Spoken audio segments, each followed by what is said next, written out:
তো আজকের এই ভিডিওটা শুধুমাত্র জিদ্দাকে কেন্দ্র করে নয়, এই ভিডিওতে আমাদের পশ্চিমবঙ্গের মাননীয় সম্মানীয় পিসিমাকে নিয়েও কিছুটা কথা হবে এবং তার পঙ্গপালদের নিয়ে। তো 2024-এ মহানায়ক সম্মানের একটা অনুষ্ঠান অনুষ্ঠিত হয়েছে ধনধান্য অডিটোরিয়ামে, এবং সেখানে যাদেরকে মহানায়ক সম্মান দেওয়া হয়েছে এটা হাস্যকর, মানে জাস্ট নেওয়া যাচ্ছে না ভাই। তো আমি এখন দেখতে পাচ্ছি যারা পা চাটবে তারাই মহানায়ক এখনকার বাজারে দাঁড়িয়ে। একটা পার্টি, আমি নাম নিচ্ছি না, তারা যেরকম রুল চালাচ্ছে আমাদের ওয়েস্ট বেঙ্গলে, পুরো ওয়েস্ট বেঙ্গলটাকে একদম গাধার গাড়ে ঢুকিয়ে দিয়েছে। তারপরে তারা মানে নন্দনে পর্যন্ত, মানে সিনেমা পর্যন্ত ঢুকে গেছে তারা। নন্দন হলটাকে তারা পুরো কবজা করে নিয়েছে। মানে তাদের রিলেটেড কোনো পরিচালক বা কোনো অ্যাক্টারের ছবি আসলে সেটা নন্দনে চলবে, এবং যদি এগেন্স্ট পার্টির কোনো পরিচালক বা কোনো অ্যাক্টার কোনো সিনেমায় থাকে সেই সিনেমা নন্দনে কিন্তু চলবে না। সত্যি বলতে সুপারস্টার জিতের সিনেমায় নন্দনে দেখতে পাইনি। মানে জিত তো কোনো পার্টির সাথে যুক্ত না, কিন্তু তার সিনেমায় আমি নন্দনে লাস্ট 10 বছর ধরে দেখতে পাইনি। এই বুমেরাং সিনেমাটা কী করে নন্দনে এসেছিল আমি এখনও ভাবছি সত্যি, যে বুমেরাং সিনেমাটা কী করে নন্দনে চলতে দিল। যাই হোক, তো কোনো এগেন্স্ট পার্টির কিন্তু পরিচালক বা অ্যাক্টারের সিনেমা নন্দনে চলতে দেয়নি এই পার্টিটা এই পুরো নন্দনে কবজা করে নিয়েছে।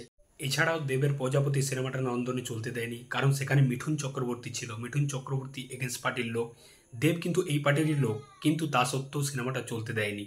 তো এটাই হচ্ছে যে সিনেমা হলে মানে সিনেমাতেও কিন্তু পলিটিক্স ঢুকে গেছে, সেটা আমরা অনেক আগের থেকেই বুঝতে পারছি। তো মহানায়ক একজনই ছিল, সেটা হচ্ছে উত্তম কুমার মানে তাকে বিট করা ইম্পসিবল। মহানায়কের জায়গাটাই দর্শক কিন্তু সেই উত্তম কুমারকেই রেখেছে আর রাখবেও। আর উত্তম কুমার স্যার চলে যাওয়াতে একমাত্র সেই জায়গাটায় আমরা ভাবতে পারি পসি চ্যাটার্জিকে। ইয়েস, বোম্বা থেকেই একমাত্র সেই জায়গাটায় ভাবতে পারি, কারণ এই লোকটা ছিল বলেই বাংলা সিনেমাটা টিকে ছিল। এই লোকটার যে কন্ট্রিবিউশন বাংলা সিনেমার প্রতি সেটা অবিশ্বাস্য, সেটা আমাদেরকে মানতে হয় যে এই লোকটা ছিল বলেই বাংলা সিনেমাটা আজও আমরা দেখতে পাচ্ছি। একা একটা লোক পুরো ইন্ডাস্ট্রিটাকে নিজের কাঁধে টেনে নিয়ে গেছে, এটা হচ্ছে বোম্বাদা। তো বোম্বাদাকে যদি সেই সম্মানটা দিত, সেই মহানায়ক সম্মানটা দিত, তাহলে কোথাও গিয়ে মনে হতো হ্যাঁ যোগ্য ব্যক্তিকেই দিচ্ছে সম্মানটা। কিন্তু না ভাই, যাদেরকে মহানায়ক সম্মানটা দেওয়া হয়েছে জাস্ট নিতে পারছি না ভাই, দেখতে পাচ্ছি না। ফেসবুকে আসছে মানে হাসছি।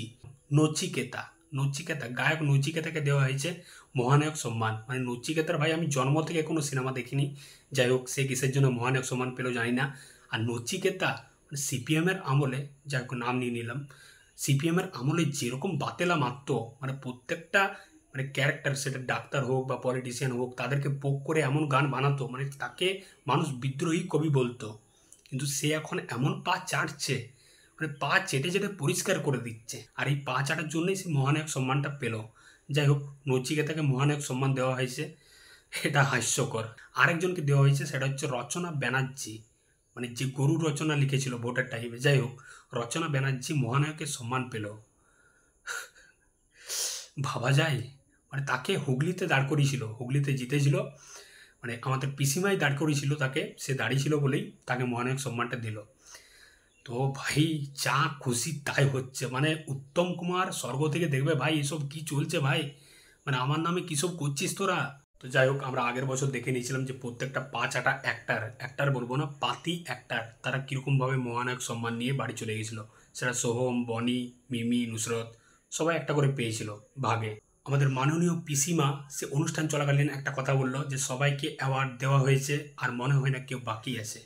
তো পিসিমা জিদ্দাকার নাম শোনা, হ্যাঁ সুপারস্টার জিদ্দা। তো জিদ্দার যে কন্ট্রিবিউশন সেটা বোম্বাদার পরেই আসে। বোম্বাদার পরে এই মানুষটা যেরকমভাবে বাংলা সিনেমাটাকে বাঁচিয়ে রেখেছে, সিঙ্গেল স্ক্রিনটাকে বাঁচিয়ে রেখেছে, কমার্শিয়াল সিনেমাটাকে বাঁচিয়ে রেখেছে, সেটা কোনো মানে ওইরকম পাঁচাড়া মালগুলা তার দূর দূর পর্যন্ত ভাবতে পারবে না। ঠিক আছে, জিদ্দা ছিল বলেই আজকে বাংলা সিনেমার কমার্শিয়াল সিনেমাটা বেঁচে ছিল, আজকে সিঙ্গেল স্ক্রিনগুলো বেঁচে আছে, নাহলে সেগুলো কবে তালা বন্ধ হয়ে যেত। কোভিডের পর যখন প্রত্যেকটা প্রোডাকশন হাউস, প্রত্যেকটা অ্যাক্টার নিজের স্বার্থের জন্য অন্য টাইপের সিনেমায় চলে যায়, ফ্যামিলি টাইপের সিনেমা চলে যায়, তখন কিন্তু জিদ্দা একমাত্র ছিল যে কমার্শিয়াল সিনেমায় বানিয়ে গেছে দর্শকদের জন্য। সে কিন্তু একবারের জন্য লাভ লোকসানের কথা ভাবেনি, সে একমাত্র ওই সিনেমাতেই বিশ্বাস করে গেছে, ওই সিনেমাই বানিয়ে গেছে। তো জিদ্দা ছিল বলেই আজকে বাংলায় সিঙ্গেল স্ক্রিনগুলো বেঁচে আছে। তো তার কন্ট্রিবিউশন অনেকটাই বড়। তো এই পাঁচ আটা পার্টির কোনো সিনেমা সংক্রান্ত অনুষ্ঠানে আজ পর্যন্ত জিদ্দাকে ডাকা হয়নি, তাকে কোনো অ্যাওয়ার্ড দেওয়া হয়নি। তার জন্য দর্শকদের মনে একটা ক্ষোভ আছে, ফেসবুকে লেখালেখি হয় জিদ্দাকে নিয়ে, তারা ক্ষোভ প্রকাশ করে, এটা একটা খারাপ লাগারই জিনিস। কিন্তু জিদ্দা, আমাদের মনে জিদ্দার যে জায়গাটা আছে সেই ভালোবাসার জায়গাটাই আছে, তাকে আমরা নাম্বার ওয়ান বস মনে করি। তো জিদ্দাকে ওই পাঁচাটা মহানায়ক উপাধি দেখ বা না দেখ তাকে কিচ্ছু যায় আসে না। জিদ্দা মানে আমাদের মনে যে জায়গাটা আছে জিদ্দার জন্য, সেই জায়গাটাই থাকবে, সেই জায়গাটাই ছিল, সেই জায়গাটাই থাকবে। তো তোমাদের কি মতামত অবশ্যই কমেন্ট করে জানাও। দেখা হচ্ছে বস পরের ভিডিওতে। অবশ্যই চ্যানেলটাকে সাবস্ক্রাইব করে দেবো বস। চলো।